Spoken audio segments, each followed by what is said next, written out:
ازيكم يا جماعة عاملين ايه؟ النهاردة جايب لكم جهاز اختراع الصراحة. انا كنت هموت واجيبه من زمان.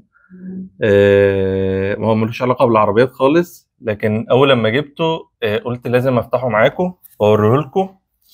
الجهاز ده لسه ما اتفتحش اهو. ده عبارة عن ايه بقى؟ عبارة عن جهاز بيحول اي مية او مشروب لصودا. وطبعا اللي مدمن مشروبات غازية زي كده هيفهم الوضع اللي احنا فيه ده دلوقتي، وكمية الفرح اللي انا فيها دلوقتي. فتعالى نفتحه مع بعض ونشوف ايه الجهاز دوت هيعمل ايه. وهنجرب طبعا كذا مشروب مع بعض ونشوف هو بيعمل ايه. طبعا الجهاز ده بيشتغل من غير كهرباء خالص، فهو يعني هيبقى سهل ان شاء الله الاستخدام.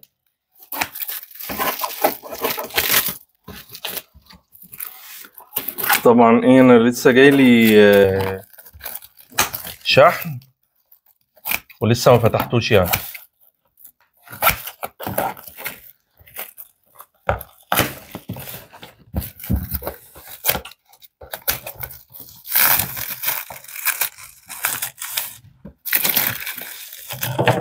طبعا الجهاز ده فكرته ان هو بيبقى معاه زي انبوبه كده، انبوبه زي يعني شبيهه لانبوبه الاكسجين بتاعت المستشفيات وكده. دي بيبقى فيها ثاني اكسيد الكربون. بيعمل ايه بقى في اي سائل؟ هو مش ميه بس، اي سائل، عصير مثلا، ميه، اي حاجه انت عايزها تحط لها صودا. بيبقى عباره عن انه بيدخل الكربون او ثاني اكسيد الكربون داخل السائل دوت، فبيكربن، بيعمل له عمليه كربنه يعني، وتبقى مياه غازيه. هو ده شكل العلبه كده. ماشي، افتحه بقى.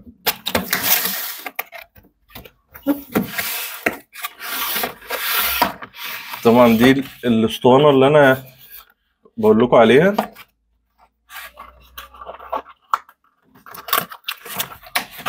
طبعا انا اعمل لكم مفاجاه النهارده، ان انا جايب معايا الفود بلوجر بتوعي اللي هيجربوا معايا المشاريب ديت وهيقولوا لنا رايهم يعني. بس هنخليها ايه شويه كده عشان تبقى مفاجاه. دي كده الانبوبه اهيت، عامله زي الانبوبه بتاعت الاكسجين. دي المفروض ان هي بتكفي من 60 ل 80 لتر مشروب. دي مش عارف بتاعت ايه. ده غطا، ممكن يبقى غطا الازازه. طيب نفتح بقى الجهاز.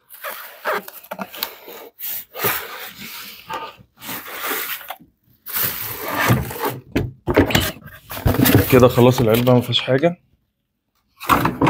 معاه كتالوج.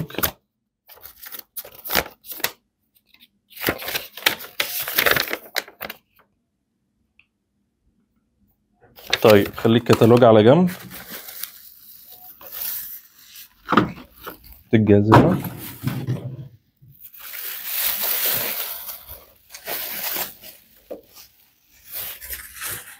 ده كده مقلوب اهو.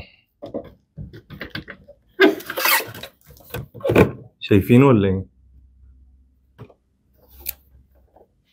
طبعا الجهاز ده انا دخت عليه كتير جدا. انا مش عارف هو يعني، دورت عليه كتير جدا في امازون ونون. للاسف مش موجود خالص يعني. هو لما اجي اخش عليه بلاقيه فعلا على امازون، بس هو بيقول لي ان هو مش موجود في مصر، داخل مصر يعني، لازم يجي بره. وحتى لو طلبته من بره بيرفضوا شحنه، مش عارف ليه.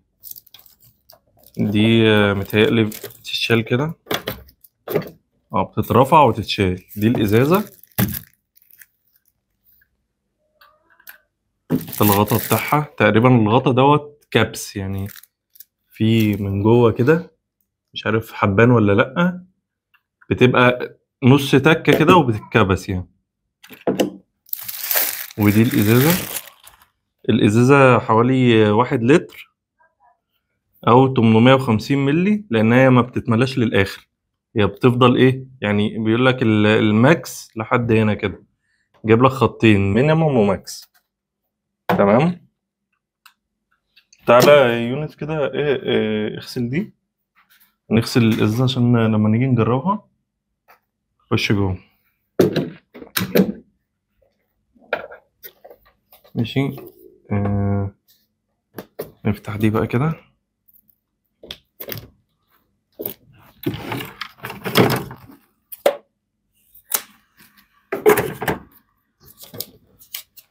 واحد بقى متحمس حماس رهيب عشان الموضوع ده، انا كان نفسي فيه من زمان جدا، لان انا يعني بجيب كمية صودا رهيبة بشكل مبالغ بيه يعني. طيب هو المفروض ان ده مكان الاسطوانة بتاعت الاكسجين. المفروض ان هي تعرف، بس نشيل الحاجات دي كده. مش عارف ايه.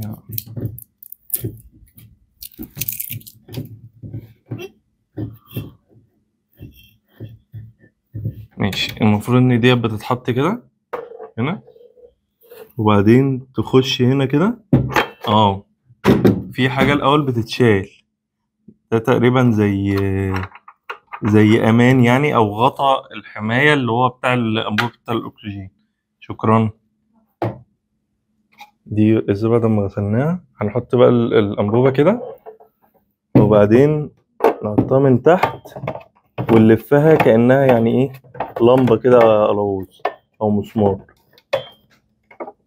بس اتربطت كده تمام. هنروح إيه حاطين الغطا تاني. بس كده. ماشي، جيبوا لنا بقى العصاير عشان نجربها. احنا بقى محضرين 4 مشاريب النهارده هنجربه. لا، ما هو في ميه. محضرين 4 مشاريب يعني 3 عصاير، وهنجرب الميه طبعا اساسي. فاحنا ممكن نجرب الميه اول حاجه. تعال تعال. ده احنا كده جبنا ايه، ده اول فود بلوجر معايا، الاستاذ يونس. وده هعتمد عليه اعتماد كبير جدا، لانه هو طبعا ال الاقدم في الموضوع دوت، والخبره الاكبر يعني. الفود بلوجر بقى التاني لو سمحت من جوه.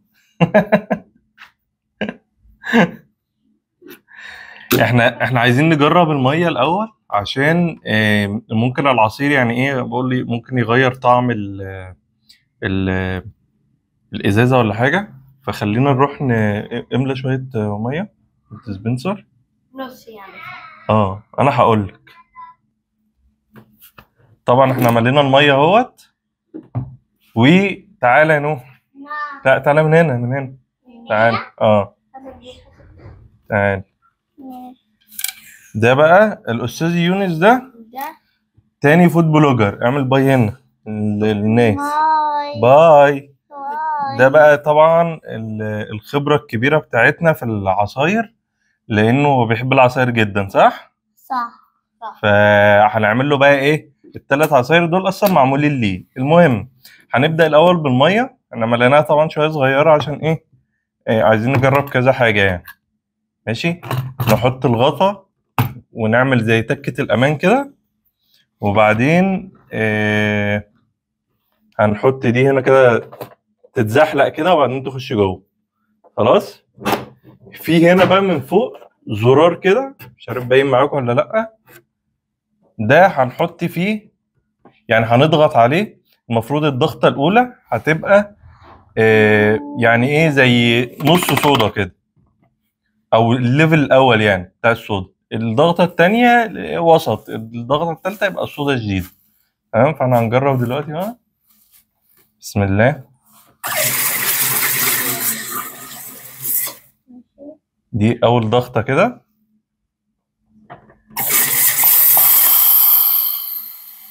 تقريبا هي يعني خدت ضغطتين، لأنها يعني ممكن شوية صغيرين أو كده. فانا هنشيلها حفاظا على انها تفرقع فينا يعني، ربنا يستر. ماشي. بعدها في بقى زرار امان كده هنا بنفتحه عشان بحيث ان احنا نطلع الصودا الزياده فيها يعني.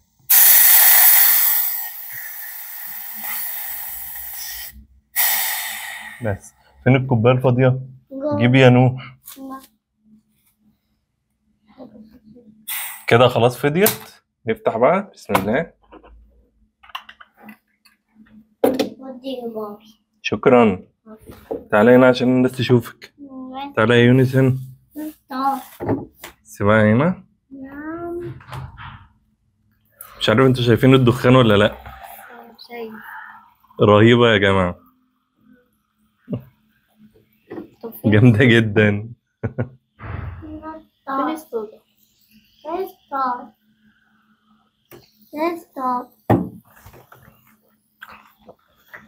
تحفة. تعال. هو الأخ يونس قصدي الأخ نوح بيحب يدوق وهو يعني مرتاح شوية. أنا هحط هنا الشليمون والشليمون بتاعتك اشرب وقول لي رأيك.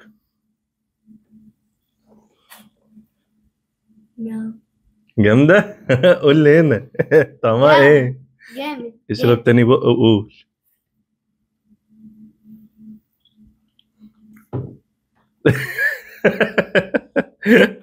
هي الصودا طلعت شديدة شوية تقريبا عشان شوية صغيرين. خد الشليمون بتاعتك اشرب يا نوحة. جامدة.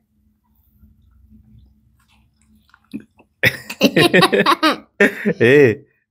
عصير. عصير حلو ولا وحش؟ وحش. اشرب كمان. جامدة بس تحس خلاص. أقوى من الصوصة السودا الأساسية اللي في السوبر ماركت. أقوى من الصودا الأساسية عشان احنا زودناه شوية. وحش برضو؟ طب اشرب تاني. امال بقى لو حلو.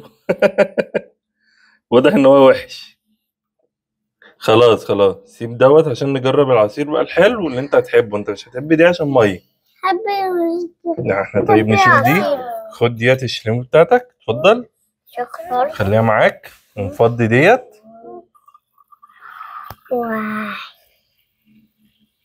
يا بطارة يا مامي. بس احنا كده فضينا الازازه عشان نفضي بس العصير. طبعا الميه نالت اعجاب الجميع واضح على الكل يعني.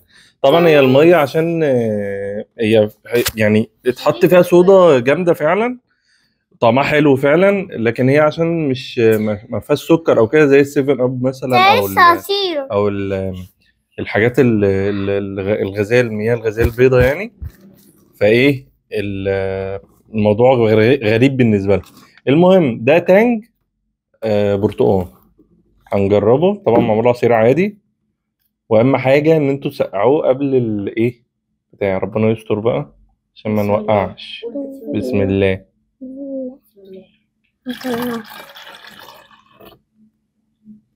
يعني شويه خسائر بسيطه الحمد لله. جيب منديل يا يونس. ماشي. عشان عطينا برضو شويه. احنا بقى بدل ما نضغط كذا ضغطه هنضغط ضغطه واحده بس طويله كده. ماشي بس الحمد لله. يلا 1 2 3. بسم الله. بسم الله. يلا ليه كده بتخضني؟ هي مش عارف هي بطلت لوحدها ولا ايه. بسم الله. بس عصير.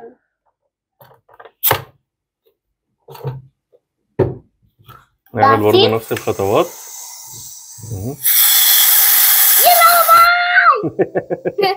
ما تخافش.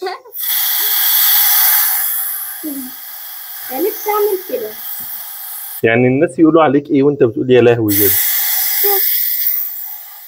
يا ماما كوباية. هنحط في الكوبايه اهو. يلا ده خوفه. عصير اورنج. عصير اورنج. مم. واو واو واو واو. ايه ده؟ هي زادت ولا ايه؟ هتقع؟ خليها. هي دي الصودا اللي يعني اللي فوق دي الصودا، هي ما زادتش ولا حاجة. زادت بس عشان السودا، صح؟ مم. استنى. استنى.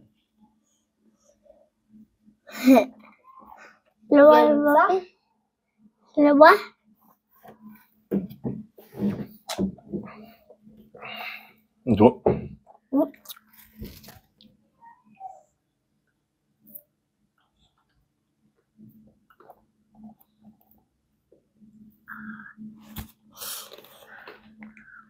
امين.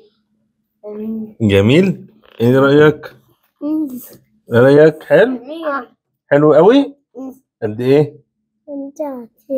قد العصير؟ ماشي. طيب احنا غسلنا كده ايه مكان البرتقال، ونجرب ده تانج مش عارف مانجا باين. مانجا. فانا هنجرب ده الاول قبل الليمون. الليمون طبعا معمول اللي هو ايه بيتي، هنخليه في الاخر خالص.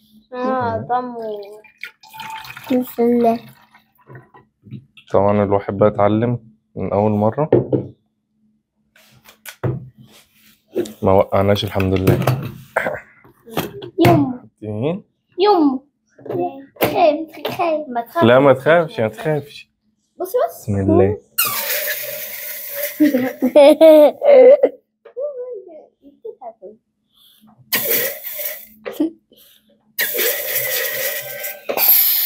بس هي تقريبا لما تطلع الصوت ده يبقى هي ايه يعني خلاص يعني عامل الصودا في الازازه كلها، مليتها 100% يعني. لا انا مرعوب من المانجا. انا حاسس الاتنين هتفرق. بس سوت. هي ايه هي فارت ليه من قبل ما نحطها؟ واو. ما تخافش يا عم، ده انت جبان قوي.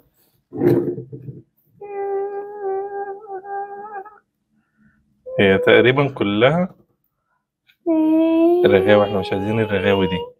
ايوه كده. هاتي آلة.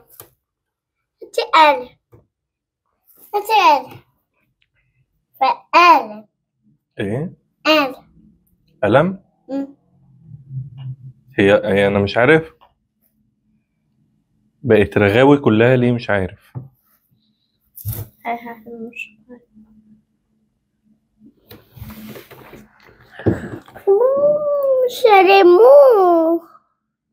شرموه.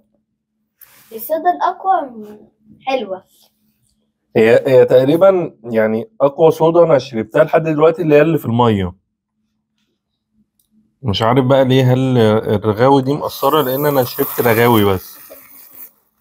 ليه حلوة؟ حلوة؟ حلوة. أنا عايزة أشرب كله.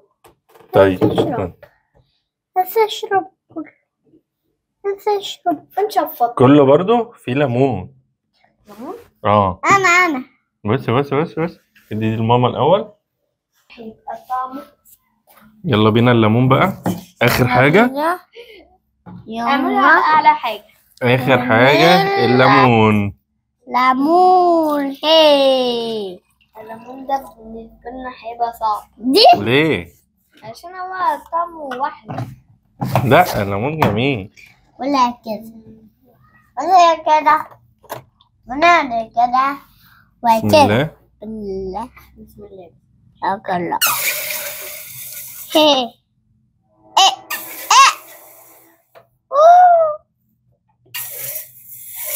ايه ده؟ ليه بتعمل كده؟ غالبا الليمون هيبقى حلو. لا زي كده. عمل كده لانه ما فيهوش الحته بتاعت الرغاوي والحاجات ديت. ايه ده؟ مش عارف هل ان احنا نسيبها تطلع الزيادة لوحدها افضل، ولا اننا ندوس كده؟ لا لا. ايه ايه ده؟ ايه ده؟ شي ده؟ مش ده؟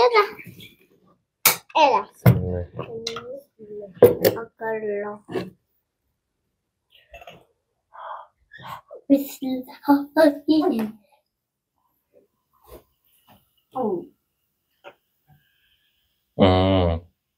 واضح الليمون هيبقى حلو. حاسس ان انا هعيط. دش شتيتو. جامد. جامد قوي الليمون. جامد. حلوة. جامد حلوة.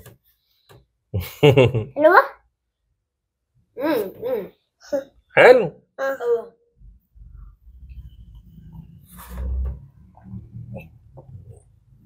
حلو. كم من 10؟ ها؟ كم من 10؟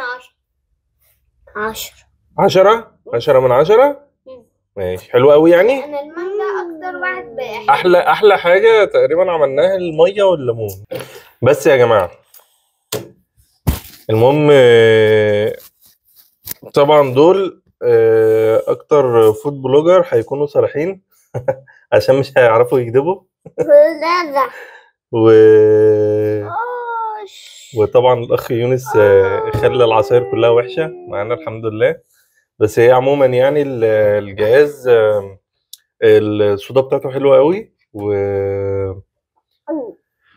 والصراحه انا دخت على ما جبته يعني.